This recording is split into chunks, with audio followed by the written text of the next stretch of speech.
mini clip is about shoulder stand. It's about making sure that we're getting into shoulder stand in the best possible way. Now, shoulder stand is not for everyone, so if you don't have this in your practice, you may want to work up to it. But if you do practice a shoulder stand and you haven't tried getting in this way, it might be worth a shot. So we'll start on our backs on our mat. And so what I'll explain is what we normally see people do in class.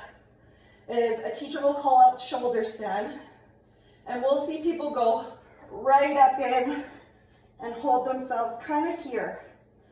And so they're not actually on their shoulders, they're kind of butts out, sometimes feet are over their head, right? There's a ton of pressure on the upper spine, middle spine, and there's really no core engagement. There's a ton of pressure on the hands and the wrists. So not ideal, and not a place we want to go to. So instead we're going to use pike to get to the proper position. So lie on your back, bring your legs to the sky.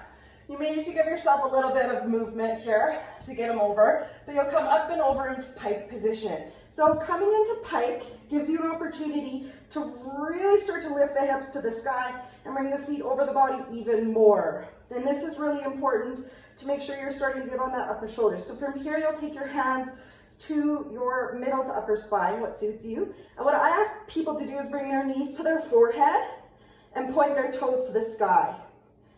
So finding a place here, when you start to come into shoulder stand, you start to lift the legs to the sky.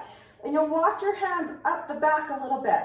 And you want to try to keep your hips forward so that you stay on your shoulders and you don't rotate to your back. So your chin is tucked into your chest. The toes go straight to the sky, and you can walk your hands up your back if that's accessible, using your elbows as props, squeezing the glutes, toes pressing to the sky. And then you want to try to bring your hips forward and your toes back. Trying to get one straight line, maybe getting to the place where you could hold this without hands. That's a little more advanced. And then to come out, you come out opposite, taking your knees all the way to the forehead.